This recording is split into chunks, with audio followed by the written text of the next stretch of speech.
Disney has done a number on all of us. Like, Disney has had such a profound effect on so many people's lives because it's geared towards children whose brains are still developing. And, you know, many of us were inundated with Disney cartoons, Disney films, that led us in a certain direction that caused us to view ourselves and the world in a certain way. Um, Nowadays, it's the woke nonsense that they're pushing, like changing all of their characters, or going back in time, changing all the movies and the cartoons so that the men become women, the women become men. Everyone's like uh, gay or trans or, you know. But when I was a kid, I'm 40, about to be 42. The focus was a lot on like ideal relationships, ideal romances, and it led a lot of us to believe that healthy relationships are something they're not. Like, what we were showed was ideal is not healthy. It's not healthy to idealize people, and that's what was done in the Disney movies with the prince and the princess. And, you know, the man was always out to rescue the woman, the damsel in distress. And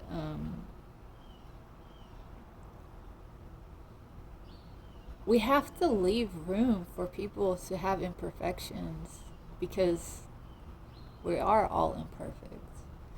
And when we expect that there's a perfect person out there for us, that everything about them is going to meet all of our desires and fulfill all of our deepest fantasies or wildest fantasies, no, that's probably not going to happen ever. Like, you're probably at best going to find someone who you get along with really well, but then they're going to have things, that characteristics that annoy the fuck out of you too. Most likely. I mean,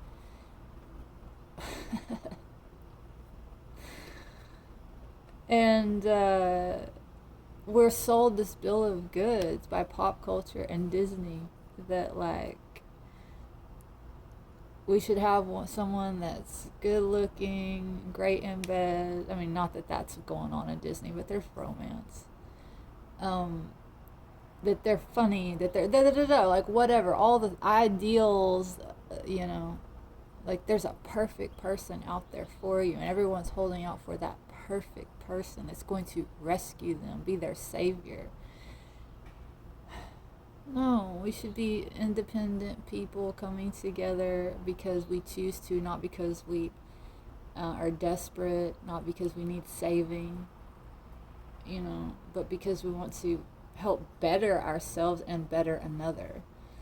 Um, but, you know, there shouldn't be a drowning person. There shouldn't be a needy person that has to be rescued. Like, from the beginning, that sets a sort of uneven dynamic in the relationship. Um, but like I've done this to people where I've idealized them, like, because I've had an attraction to them, right? And then I think, oh, this is my person. And what does that mean?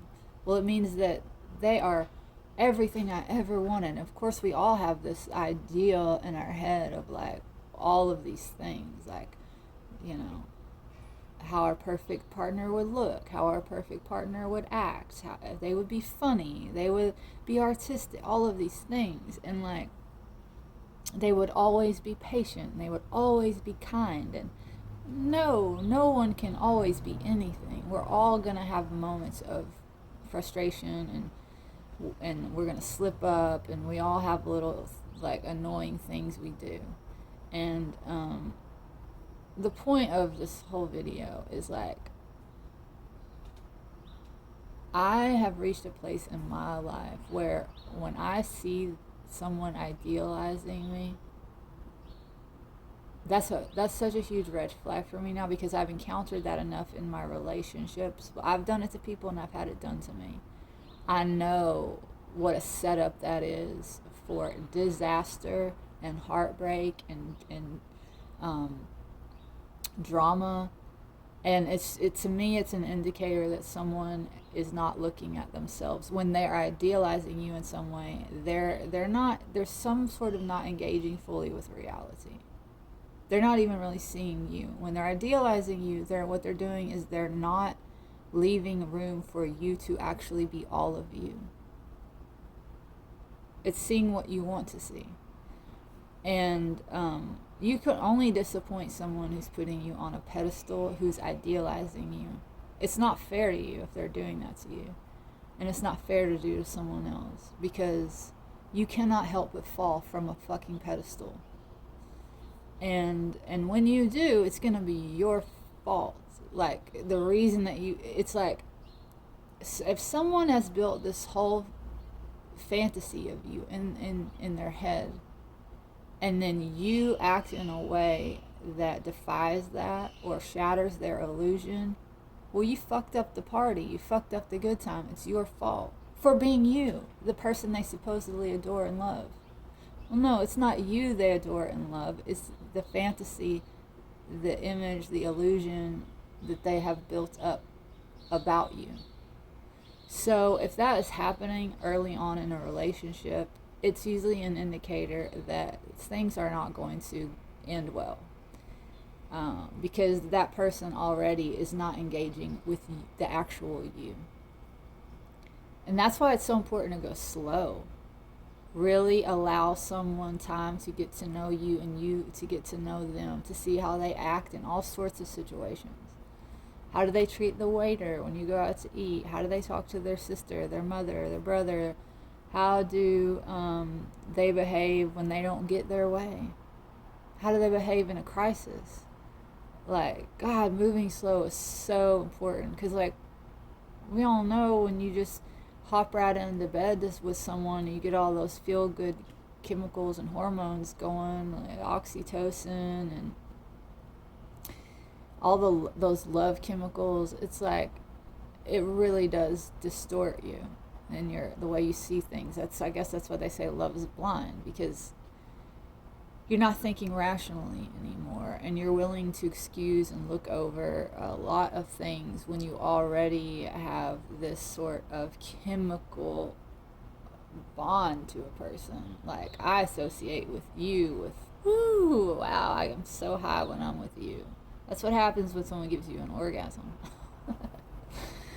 So it just, like, I'm thinking about these things because I'm like, my birthday's coming up, and I had the idea yesterday, like, oh, it would be nice to, like, go on a picnic date for my birthday, you know, because I haven't dated, I haven't done that sort of thing in a long time. I've been practicing celibacy. I had, like 6 months ago, I was hanging out with a person who there was some chemistry, and it wasn't that we weren't dating, we were just friends. We were getting to know one another, and feelings developed on her end. And there was a chemistry. We're both artists and, like, both really intellectual, so we were having a lot of fun together.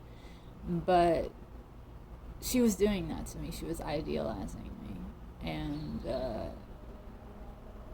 and I realized what was going on, and so I had to tell her, like, look, I see what's happening here. I had to let her know I'm not interested in this moving further. And like, as soon as I set a boundary, of course, I was demonized. I was torn down. I was like, I went from the best thing on the planet to, like, the worst piece of shit. That's my point, is, like, that's usually what happens when someone's idealizing you or is infatuated with you. That's not healthy. It's a form of, like, slavery for both of you when there's infatuation. Like, you know, we all think, oh, wouldn't it be great if someone was just, like, head over heels for me? Well, yeah, but not to the point that, like, they're, like, texting you 25 times a day and, like, it's all they can think about. That's, like, you know, if that's going on too, that's not, yeah, get out of there. That's, like, stalkerish, right? Like,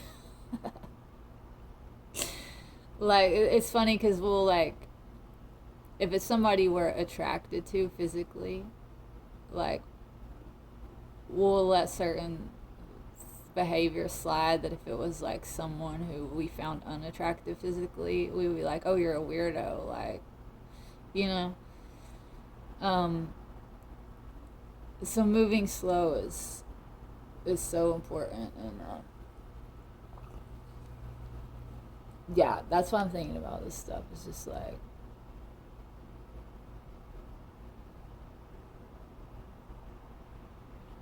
it's scary out there. Disney is brainwashed all of us. So I don't know. I probably won't end up going on a date. I like I'm scared of these dating sites because I've used them in the past, and I've had some pretty horrendous experiences. I've had a couple of good ones too. I've actually ended up in relationships because of people that I've found on dating sites, but I think the ideal way to meet somebody probably is like just to be doing something you enjoy, and they're there too because they enjoy that thing, and you have already know you have a shared common interest, and like it's so easy to like edit yourself or like um,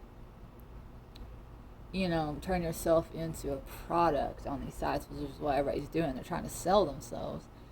So you don't really get a real sense of like someone could see your profile and see that you like certain things and then edit their profiles and make themselves seem attractive to you. It's just so yeah, I don't know. But it also seems like that's how everybody meets these days because everybody's on like indoors or on their phone or like I don't know. I'm torn about it. Like, cause I don't really enjoy going out in the city, right? Like, it's overwhelming for me. I don't like the traffic, um, and like I like being in the country in the woods. So it's like, who are you gonna meet out in the middle of nowhere? A goat, like a chicken. But I am okay too being single. It's not like I'm trying to end up in a relationship. I just think it might be fun to hang out with somebody, you know, be social for a minute. So with someone who's cute and might like to make out at some point. I don't know, but well, point is, we're all imperfect. We're all assholes at times, and we have to leave room for that with one another. It's not fair to put someone on a damn pedestal. They're just gonna fall off and break their damn neck.